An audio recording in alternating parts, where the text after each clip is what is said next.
Okay, all yours.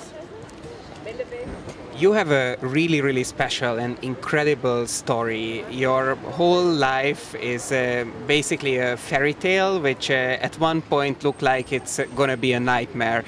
Tell me a bit about your major steps. You were born in India as a boy, and now you are a beautiful lady here in Tel Aviv in the TLVFest. What happened in between? Well, thank you for this opportunity, and I'm really happy to be here in Tel Aviv, just to start off with. And I'm grateful to Tel Aviv Film Festival and everyone else involved behind it. So coming to your question, well, yes, I was born as a little boy in South India. And I also come from a very religious, strict Muslim traditional family in India. And so growing up, even though I always felt different, I didn't quite know the word transgender or even gay for that matter growing up a little bit until I gained more knowledge about the media and had more awareness. And by that time I had realized that I'm actually transgender. But nevertheless, I could never come out as either gay or transgender for that matter. Because of my family background and the strict environment that I was raised in. It was a very religious and strict environment. So moving forward, I did my first doctorate in holistic medicine, specifically homeopathy in South India. After which I was practicing and teaching in a Buddhist organization in South India where I was raised. There, my Buddhist guru, the moment he saw me, he recognized the girl in me, and he gave me the name Maya. Maya was the Buddha's mother's name, yes. Right? Very impressive, very impressive. Yes, it's Buddha's mother's name, and that's why he gave me that name. And he gave me these bindis to wear forever. So that's the beginning of my journey, and of course, I became more spiritual with time. Less religious and more spiritual, and now I would call myself spiritual rather than religious. So after working and teaching, after practicing and teaching in the Buddhist organization for about 6.5 years, I moved to the United States on a student visa to do my second doctorate in natural medicine in Seattle, Washington. And over there, I initially came out as a gay man because it was easier. But you know, even though I came out as a gay man and I did try some gay dating, it never really worked out because by the time we began dating, I would let them know, by the way, I'm a girl, I'm transgender, and so it never worked out. So, but eventually, after I graduated and moved to California, to Los Angeles, by the time I was 37, 38, I had become so depressed and so miserable that I had reached a point of either committing suicide or doing the transition because I was holding back my truth. I was preventing my transition because of all kinds of fears and blocks. You know, fears such as that I would never pass as a woman, that I would always look like a freak for the rest of my life, that my family would disown me, that I would lose my jobs, I would lose my status in society because I had a certain status, you know, with 2 doctorates and a practice going on and all of that, a private practice. Did you get in touch with your family? Did you tell them that you're gonna go through the surgery? Actually, my family knew about my transition much after my surgery. When my father passed away in 2004, and my mother lives with my brother in London, and he's been taking care of my mother, so they wanted me to now take care of my mother. And they didn't know that I had completed my transition. I had been to Thailand where I did my sexual reassignment surgery, which is the final surgery which converts my penis into a vagina, basically. And so now I consider myself a complete woman. So they found out much later, and then they disowned me. When they found out, they officially disowned me, which was shocking. And even though I expected a bad response, I didn't expect to be disowned, literally. Which I am, and that has been hard, and I was suicidal for months. But now I have made peace, which is all I can do with what is given to me. Having said that, you know, there is a saying that when God closes one door, He opens a billion other doors. And those billion other doors have been of love and affection from so many sources, from so many people around the world, and where I live in LA as well. So that's a blessing. That is truly a blessing. Yeah. How did your story turn into a movie? How did that start? Oh, so you know about that. You're well prepared. I've done your homework. How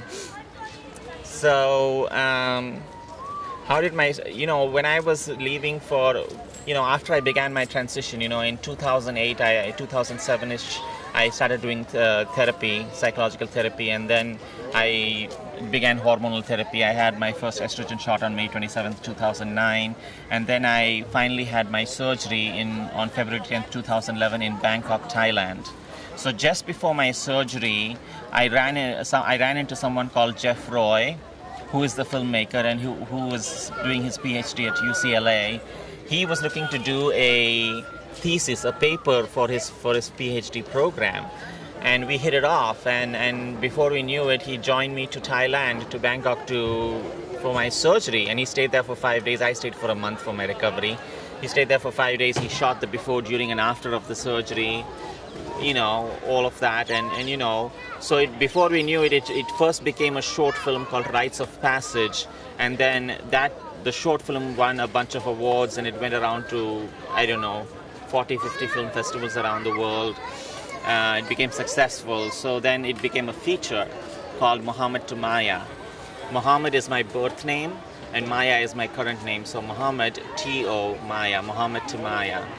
And there's a website, muhammadtomaya.com, and basically the feature is about the spiritual and emotional aspects of gender transition, not just the physical aspects, but also the spiritual and emotional aspects, which are pretty challenging. And I think the movie, the documentary, became successful because of how raw it was, how real it was. It wasn't about looking pretty.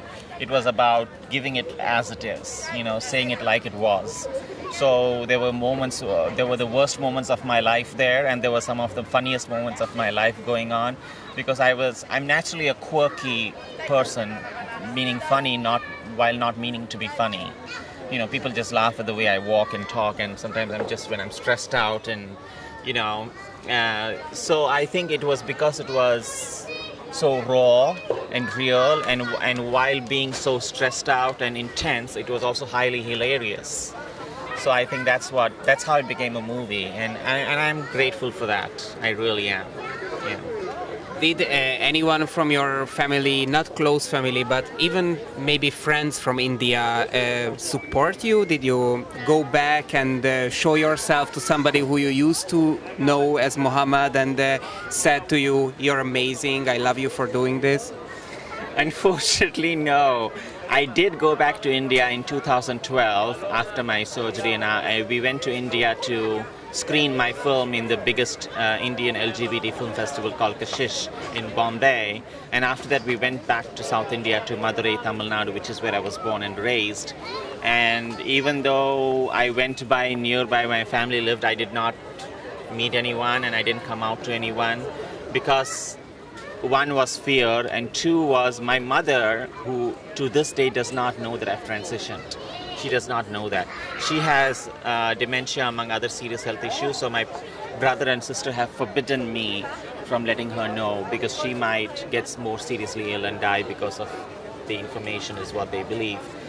And my transition, it is about being true to myself, and it is a little selfish, I have to admit. I don't think so. Why would it be selfish? Because, I'm doing what's important for me and what's true to me, while not really taking into consideration how it would affect my family. Because gender transition is not just about my transition, it is about my family goes through transition, my workplace goes through, the people around me, my friends, they all have to now address me as a woman and see me differently and lose the male guy that they knew all these years.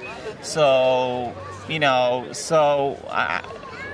while I am being true to myself and I am grateful for that, I don't want to pressurize my mother and make my mother ill by letting her know. So even though I speak to her on the phone now, she thinks she's speaking to her son.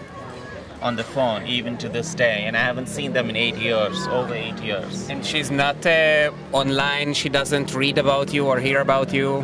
No, luckily she is not in that stage. She has dementia and other health issues, and she's not very computer savvy, because computers is a new age thing. Yeah. It's new. It's even new to me, I would say, a little bit.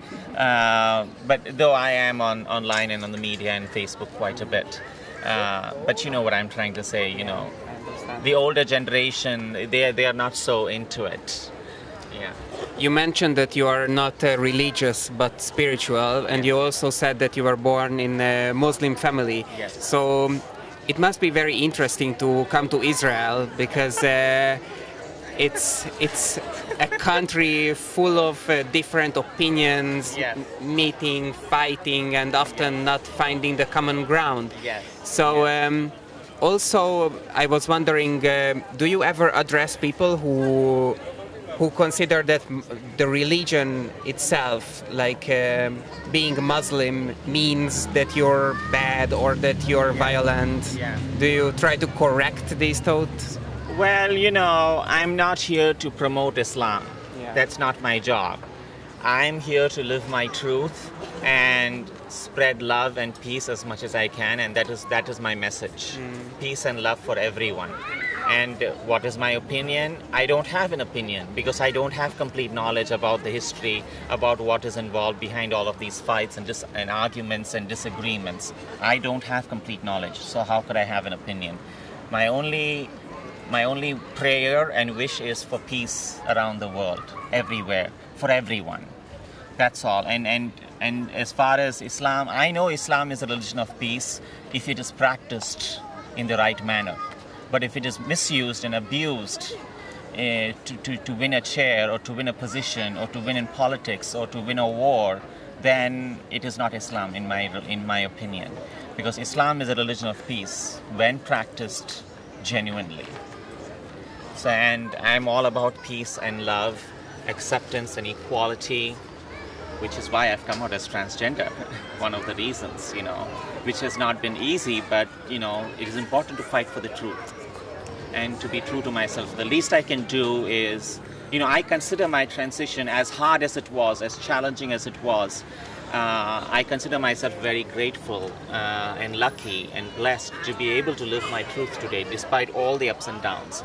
I have so much of love and acceptance, so the least I can do is spread peace and love. Beautifully said. Thank you so much. And as a last question, what do you expect from TLVFest? I'm sure you're going to watch a lot of movies. Is there any specific one which you're excited about? Well, I am excited about the entire festival, and I know that A Margarita with a Straw, it's an Indian movie made by an Indian filmmaker, and I'm really excited to see that. I haven't seen it, but I'm excited about the entire festival, and I'd like to see as many movies as I can. And being a jury member, I obviously will be seeing quite a few as a responsibility.